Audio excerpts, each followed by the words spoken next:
Welcome to the Chew on This podcast. Join your host, Dr. Katie Chew, and her guests as they chew on what matters, one story at a time. Good afternoon, and welcome to an episode of Chew on This. And I'm your host, Dr. Katie Chew. And today we have a wonderful, wonderful guest, Dr. John Larcabal. Thank you. It's great to be here. I'm looking forward to it. Yes. And is this your first official podcast? You know, it is. It is? Yeah, I'm excited to be a part of it. Very much so. Good. So last year in 2025, I did my very first podcast on Ryan Reflects. And that was, after that, it was just like, wow, I love the energy of me and the host talking. Sure. And I started thinking to myself, it's like, I wonder if I can put on my own podcast. Yes. And here we are. I think that's wonderful. Congratulations. Yes. Okay, so for my audience, if you don't mind, share a little bit about your journey. Sure. As an optometrist. Okay, sure. Well, I graduated from the Southern California College of Optometry back in 1988. Been involved with it ever since. Love it as a profession. I'd do it all over again. Nice. If I could. I've been very involved with my local society and the COA. We're here at the National House of Delegates today, and I've been very privileged to be a part of the profession, and I enjoy what I do thoroughly. Yeah, and so in terms of mode of practice, did you have your own practice, or did you work for a corporate entity, or? Sure. I worked 1 year as an associate in a private practice. Then I purchased my first practice a year after that. Nice. Yes, and then about 10 years after that, I opened up another practice cold near my home in Brea, California. Oh, nice. Yeah. And so are you thinking of retiring at any time, or? Eventually, I'm already slowing down. I only work 4 days a month now. Okay. So I'm Wait, did you say 4 days a week or No. 4 days? 4 days a month. Ah. Yes. So I'm really enjoying it. So I'm kind of semi-retired at this point. Yeah. And then I've been working on more international type of humanitarian eye care. Oh, wow. So this last year I was in Fiji, Kenya, Africa, Peru, Yes. and Cartagena, Colombia. Wow. And Yeah. is this through an Through organization? VOSH. Oh, through VOSH VOSH. is one of the organizations. I work with a few others as well. So I enjoy those. I think Melissa Barnett, Yes. she just went on a VOSH trip. I'm not sure which country she was at, but Sure. it was just maybe about a month ago or so that she was there, and she brought her two sons with her. Sure, absolutely. What a way to expose it to your children in terms of the humanitarian work. Absolutely. That is so necessary. Yes. Right. Absolutely. And so this is something that I've been aspiring to do. You should join us. We'd love to have you. And so just so you know, in the background, even before I met Melissa, I did make not a call. I actually sent out an email to VOSH. Yes. And I wanted to go to, they were going to have one in Morocco. Oh, yes. And it ended up where the timing it didn't work out. I think I had a family commitment. Right. I mean, if it was because of work, I would have adjusted it, but I think there was a family commitment that I couldn't, work around it. Sure. And so I told myself, well, the next time I'm going to, sign up. Sure. So maybe I might see you on one of these trips. I was on that Morocco trip. Oh, you were? This was like last year, right? Yes. So it was quite amazing.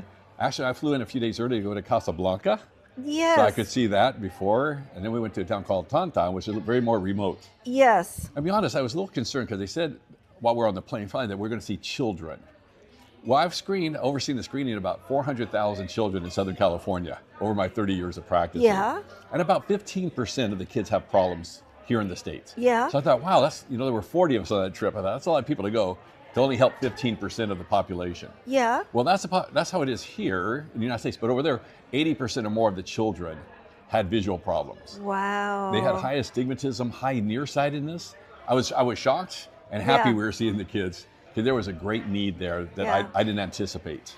Now that you were talking about children, I came across some people through LinkedIn, and they're in the eye industry, and one of them is a professor, and she basically lectures on keratoconus. Okay. Yes. And through her, I learned that keratoconus is really high in South Africa. I mean, I'm just wondering, like, if there's certain areas where you've been to so far that you see certain, like, higher prevalence of, like you said, astigmatism is higher in Morocco. Is that what you found? Morocco was very high there. Parts of Peru. Yeah. Also, I've seen it high there. So it's really interesting, like you say, demographically. Yeah. How some of these things are more prevalent than others. I'll be honest, I always thought astigmatism was bad. Yeah. Right? Yeah. But then I realized in some of these countries where they have no access, some of these people maybe have 2 diopters of SIL at 90 degrees, right? Oh. But because of that, they're able to read even in 50s, 60s, and 70s because of that depth of focus. And I realized for these people in these remote places who don't have access, astigmatism helps them to function and see far away and up close. So it gave me a whole new perspective of how they're able to adapt? Exactly, and how it's not always bad. In a lot of cases, it helps them to function to see far and near. It's not perfect, but they don't need 20/20 at both. So they need 20/40. I'm going to throw something out there, okay? Sure, you bet. It's almost like the chicken or the egg. Right. Did their, not lifestyle, but the way they end up working, was it due to their prescription? You know, because if you can't see a certain way, you're going to have to adapt and adjust. Yes. Or did it happen the other way, where certain lifestyles or work or whatever culturally that it led to a certain, you know, over time? I mean, I'm talking about like over hundreds of years, not just like through one generation. That's right. And that's a great question. I'm not really sure. Yeah. But it's interesting, and that very well could have been a function that, you know, it's part of adaptation. Exactly. Because, you know, hundreds of years ago, they had no access to reading glasses. But because of that astigmatism, it allowed them to see and so far it just carried over. So it very well could have been that, yes. Yeah. So it made it very interesting, gave me a whole new perspective. Yeah. One thing you mentioned about taking your children on these trips, and I think I've been on 50 trips now, these VOSH trips to 15 different countries. I took my daughter on one about 5 years ago, where we flew into Quito, Ecuador. We took a 5-hour bus ride and then a 3-hour canoe ride down the Amazon to this village. I wanted to see how other people live, and in a sense, I was thinking how blessed we are with how much what you have here. But then I get there, and they had very nothing really. People would bathe in the Amazon. They didn't have really a lot of running water and things like that. But the thing I noticed was how happy everybody was. And especially the children. They had one soccer ball for the whole village. It didn't matter. They're out there playing, laughing, having fun. And there's no anxiety. There's no depression. And I thought, wow, I always think how lucky we were.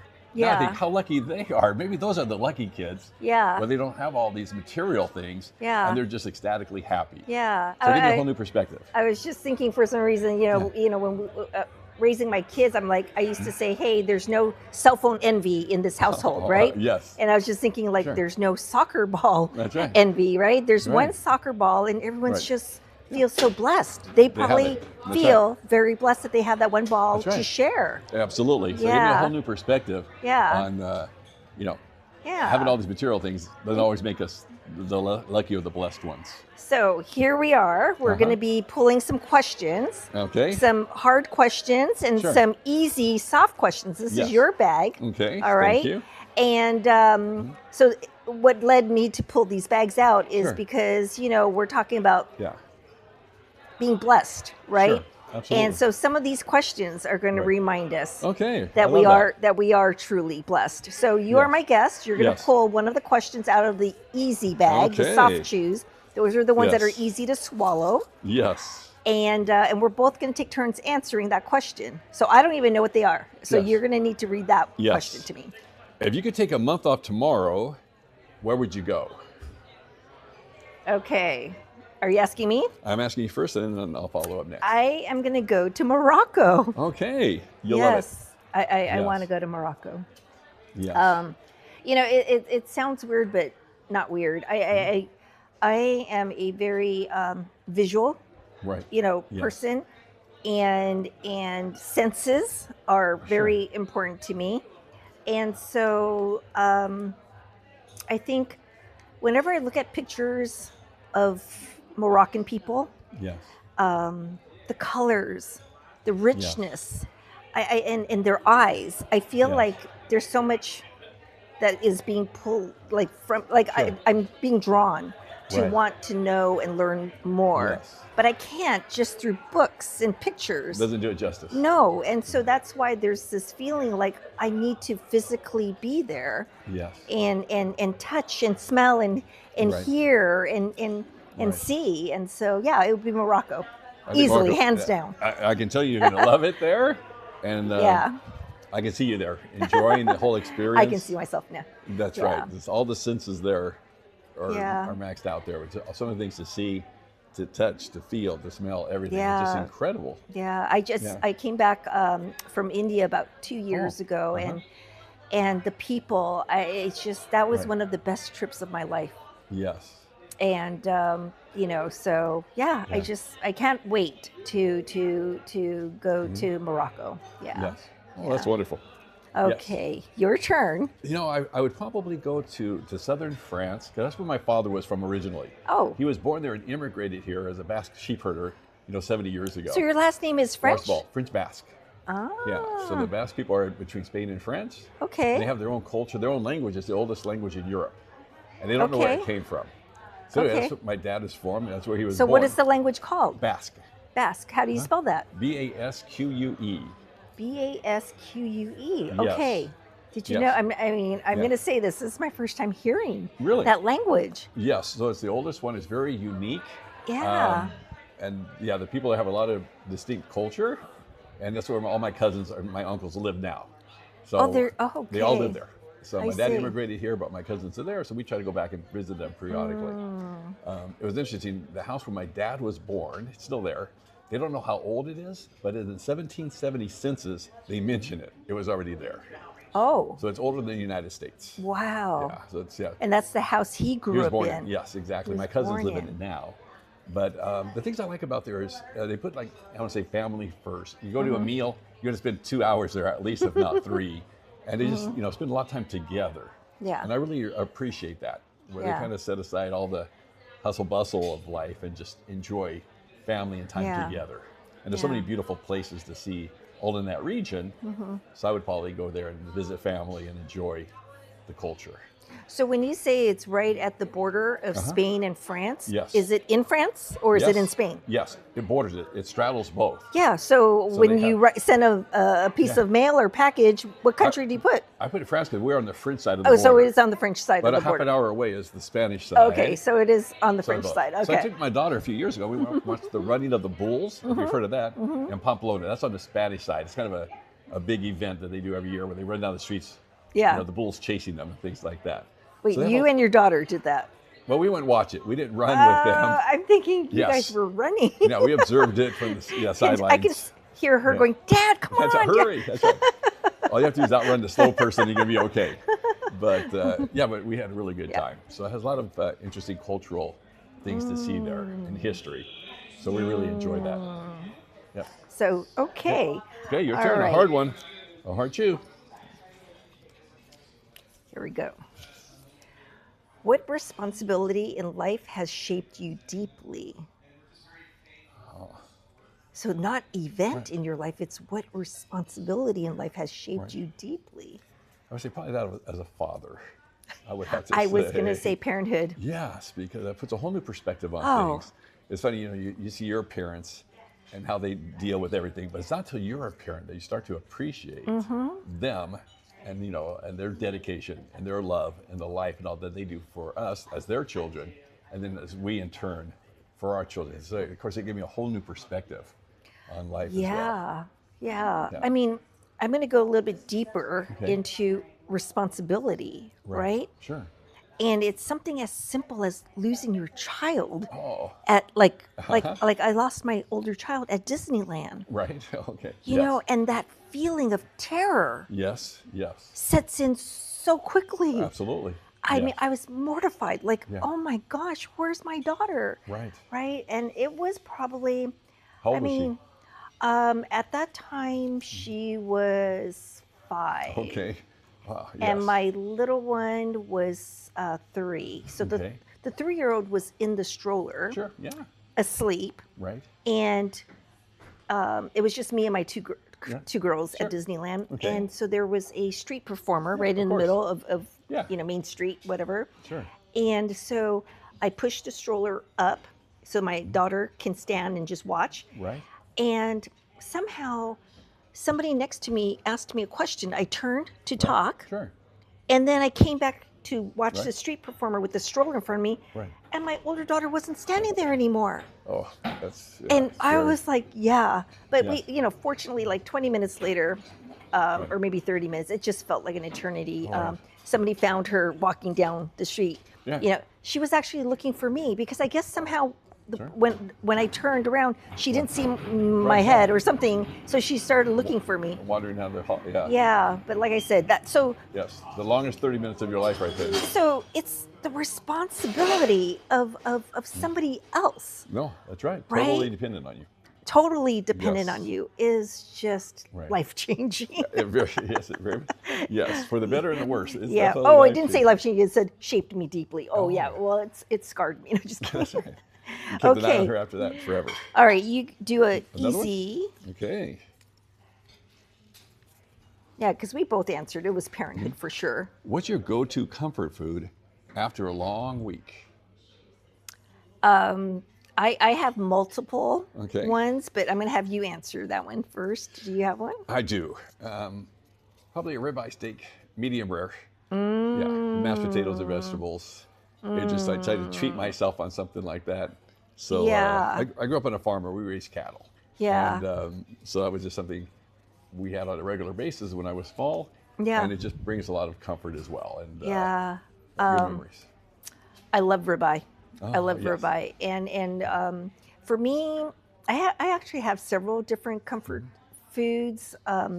But, you know, on an earlier podcast, I had mentioned a certain dish that my grandmother makes. And so that dish always reminds me of home. Yes. But I don't make that dish. What is you know it, what I'm saying? though? Yeah. So it's basically steamed rice. Okay.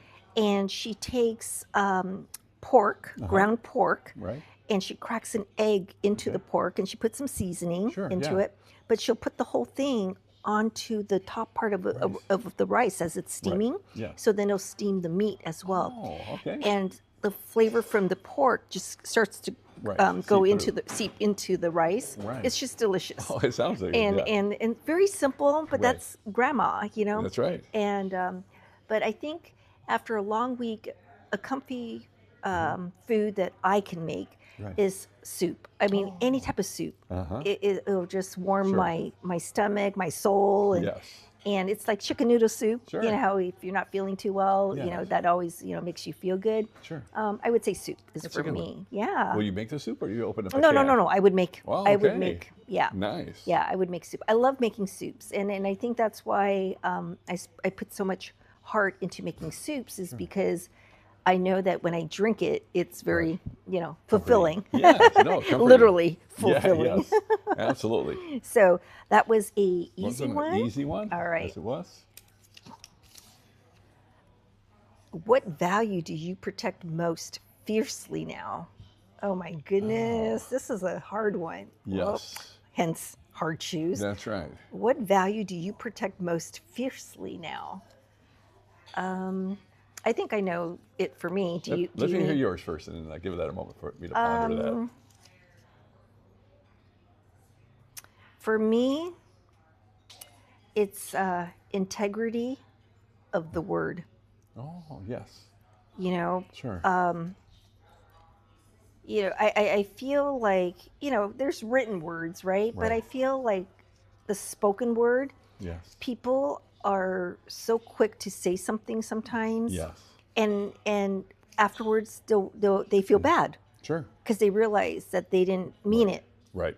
but But it came it still out. came out, right? Sure.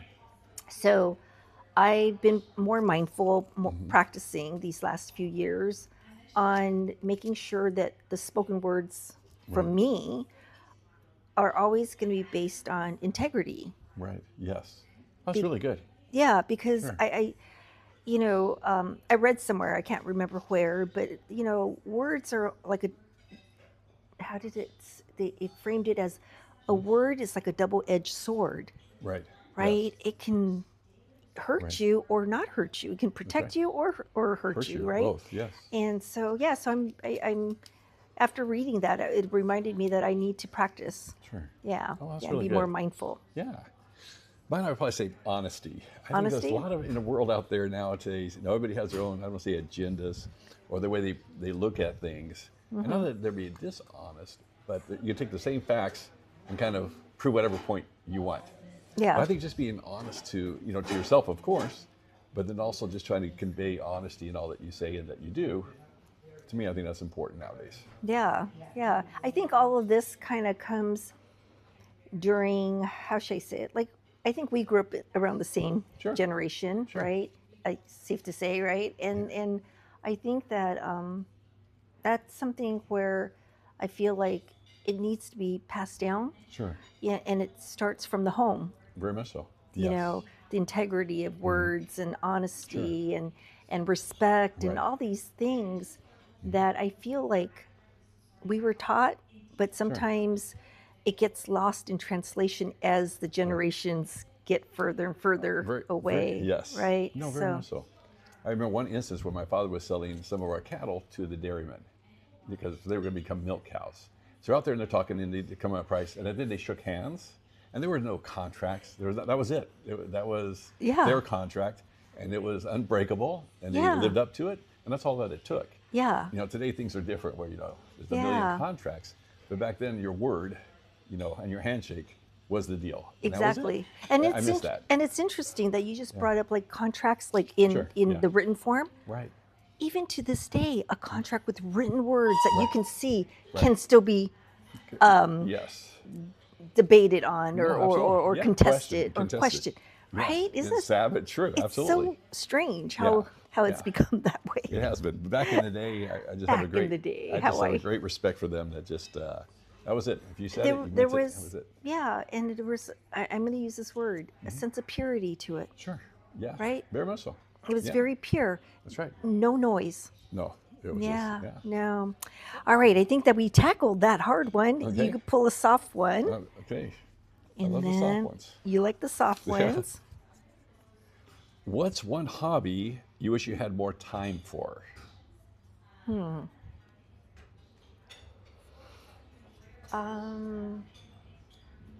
To me, a hobby needs to be something where I enjoy. I say that because, I know I need to make time to exercise, but I don't enjoy it, right? Sure. So that's not a hobby. Yes. So I feel like for me, this is something where I want to do. I want to be able to have time to actually read a book. When was the last time you read a book cover to cover? So I don't know if you follow me on LinkedIn, but I did put it out there. Okay. I think I needed vision therapy when I was younger. Okay. Sure. I haven't been diagnosed. Okay. But I feel like I definitely have some form of reading inadequacies. Sure. And so it's hard for me to read a full page without falling asleep. Interesting. Like literally, it's was it called narcolepsy? Yeah, narcolepsy. So it's it's almost like narcoleptic. Yes. Like I can get to a few sentences and then I'll fall asleep. Wow. And so I want to read a book. Sure. But how do I need to make time for me to be able to keep waking up, reading it, and fall asleep. Yeah. But the thing is that I've always had to, all my life, take something, cover all the sentences, and read one sentence at a time. Sure. But if I take away that and I just see the page, it'll put me to sleep. Yeah. It's use interesting. A sleeping aid, which is nice. No, I do. Yeah. I do. Yes. I do. What about audiobooks? Have you tried those? Okay, so it doesn't work. Oh, okay. Yeah. It doesn't work. For audiobooks, it doesn't allow me to stay focused on it. My mind starts drifting. Sure. Oh, So it's not like you talking to me and I'm like, okay, I'm spacing out because you're talking to me, but it's weird. It's because I think in audiobooks, sometimes the reader, I don't feel captivated enough for my attention to just stay focused on it, and so my mind will start drifting. So I don't. So audiobooks don't work. I feel like it needs to be a combination or something, but I don't have time. Yeah. So Yes. so that's in answer right. to that question. Sure. That is something I would like to develop into a hobby. Right. Sure. And I need time to be able to do that. Yes. Because it takes me forever. You didn't make the time because otherwise our lives get so busy it makes it challenging. Yeah. So for me, I got a couple. What is I play basketball still? I would like to play more. I just play once a week with some friends. The impressive thing about that is the guy who organizes it. He owns a Ford dealership, and he turned one of the warehouses into his private gym. Oh my goodness, So how fun! I'm in town on Mondays. I play on Mondays when I'm in town. The impressive thing is he plays 3 times a week, and last September he turned 91 years old. So he's 91 years old, and he still plays basketball there 3 times a week. So I want to be like that guy. Yeah. Yes. So when you say play, do you guys have teams that show up and play? Yeah. So we have 8 guys that show up. It's a smaller court. So we play 4-on-4, and he plays every week. Well, he plays 3 times a week, which is impressive to me. That's at 91. 91. At 91, he's still there. So did you play when you were younger? I did. You did? Just high school. Yeah. Intramurals and those kind of things. So I enjoyed it. So I still like to stay active when I can. Yeah. My other hobby is riding motorcycles. I've had a motorcycle since I was 13. Okay, so when you say riding motorcycles. I was going to say like the street motorcycles, but you're saying out into the country? Into both. So I have both kind of bikes. You ride on the street. Yeah. And then ones you can take up into the mountains. And Yeah. drive. So I'm trying to think of the terminology. So the ones that you take out into the country, Yes. are those the motocross bikes or they're different? They're a little bit different. So they have the motocross, right? Yeah. Those are the ones you can ride on the dirt in the deserts, but you can't ride them on the road. Okay. They have some that are similar with a headlight and the taillights. You can ride them on the road, or you can take them off the road. And that's what That's what I ride. That way I can ride my motorcycle to those trails or those mountains and then ride up on the trails. Okay. Yeah. Wow. So that's my hobby of choice, my vice. And you said ever since 13. So it was your dad who introduced it to you? He got me one because on the farm there, a lot of the kids like those. Yeah. But it was interesting. In 8th grade, I didn't have a license, but I'd ride my motorcycle to school. So at lunchtime, I could ride home and change the irrigating water, and then ride back to school afterwards. Wait, where was this farm? This is up near Fresno, in Lemoore. Where? Lemoore. It's called Lemoore. Is that one word? Yes, Lemoore? Lemoore. So it's about 30 miles south of Fresno, and I grew up on a farm. Yeah. So our little elementary school was its own district. Ah. Yeah. Wow. So anyway, things were different back then. So I'd ride it to school without a license, and then ride it home at lunch to work, and then ride it back after lunch. Yeah. So I got it so I could work on the farm.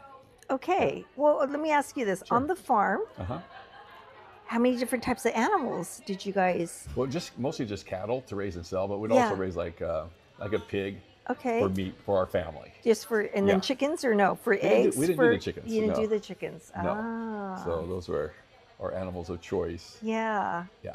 So it was interesting. Wow. So it was, when you work on the farm, you work every day.